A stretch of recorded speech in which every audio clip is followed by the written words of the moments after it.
సమూయేలు మొదటి గ్రంథం 23వ అధ్యాయము 1వ వచనం.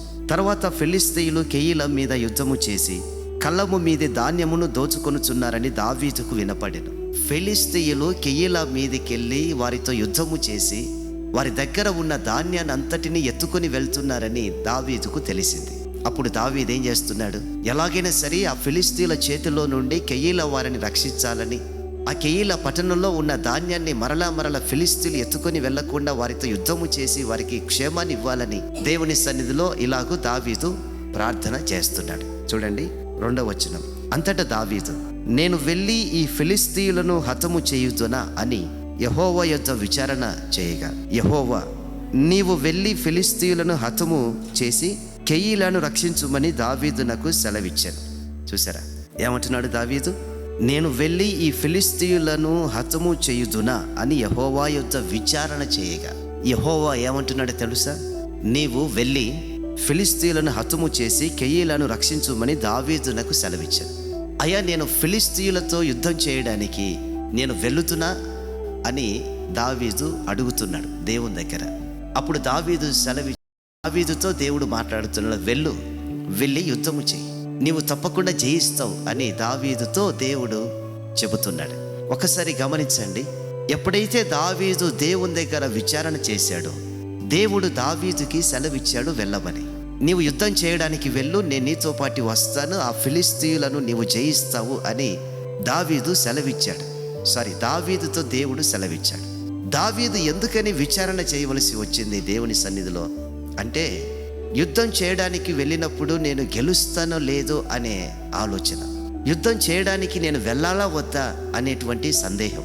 ఒకవేళ యుద్ధం చేయడానికి వెళితే ఫిలిష్తీయులు ఏమైనా గెలుస్తారేమో, వారికున్న ఆలోచనలు ఎటువంటివి, వారికున్న యుద్ధ నైపుణ్యత ఎటువంటిది, వారేమేమి ఆలోచనలు కలిగి ఉన్నారో ఇవన్నీ దావీదుకి తెలియవు గనక దేవుని సన్నిధిలో దావీదు ప్రార్థన చేస్తున్నాడు, దేవుణ్ణి విచారిస్తున్నాడు. అయ్యా, నేను కెయీలా పట్టణాన్ని రక్షించే దాని కొరకు ఫిలిష్తీయులతో యుద్ధము చేయడానికి వెళ్ళుతున్నా లేదా అని. అప్పుడు దేవుడు దావీదుకి సెలవిచ్చాడు, వెళ్ళు అన్నాడు. ఎప్పుడైతే దావీదుతో దేవుడు మాట్లాడి వెళ్ళు అన్నాడో, దావీదు ఫిలిష్తీయులతో యుద్ధము చేసి ఆ పట్టణాన్ని రక్షించాడు, కాపాడాడు. దేవుడు మాట్లాడాడు గనక సందేహించకుండా దావీదు వెళ్ళిపోయాడు. దేవుని సన్నిధిలో విచారించినప్పుడు దేవుడు జవాబిచ్చాడు గనక దావీదు జీవితంలో అనుమానం లేకుండా యుద్ధం చేయడానికి వెళ్ళిపోయాడు. నా ప్రియమైన సహోదరి సహోదరులారా, దీన్ని బట్టి మనకేం అర్థమవుతుందో తెలుసా? దేవుని సన్నిధిలో మనం విచారించకుండా ఏదైనా ఒక పని చేయడానికి వెళ్ళినప్పుడు ఆ పనిలో మనకి విజయం కలుగుతుందో లేదో అనే అనుమానం తప్పకుండా కలుగుతుంది. దేవుని సన్నిధిలో విచారించకుండా దేనినైనా ప్రారంభించాలి అని అనుకున్నప్పుడు తప్పకుండా మన విజయం పొందుకుంటామో లేదో అనేటువంటి సందేహం వస్తుంది. దేవుని సన్నిధిలో విచారించి నిర్ణయం తీసుకోవాలి.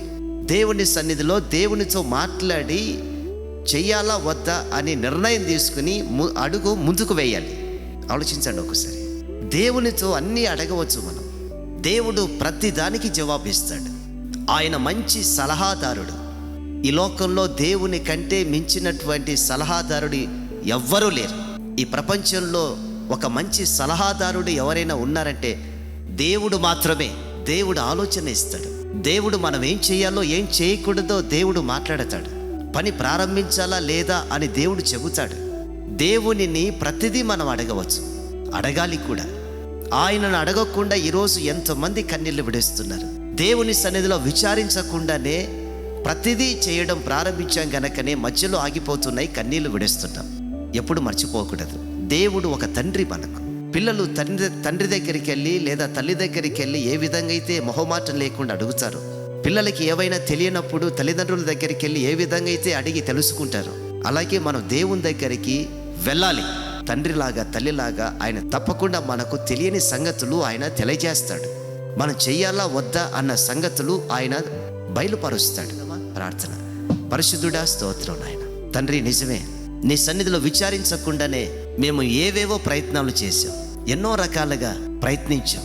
కానీ ఈరోజు మా జీవితంలో కన్నీళ్ళకి మాకై మేమే కారకులమయ్యాం. మమ్మల్ని క్షమించండి. దావీదు నీ సన్నిధిలో విచారించినట్లుగా మేము కూడా నీ సన్నిధిలో విచారించుటకు మాకు సహాయము చేయమని. ఇంతవరకు విడుస్తున్న కన్నీళ్ళు ఇక చాలయ్యా. ఇంతవరకు భరిస్తున్న నిందల అవమానాలు ఇక చాలయ్యా.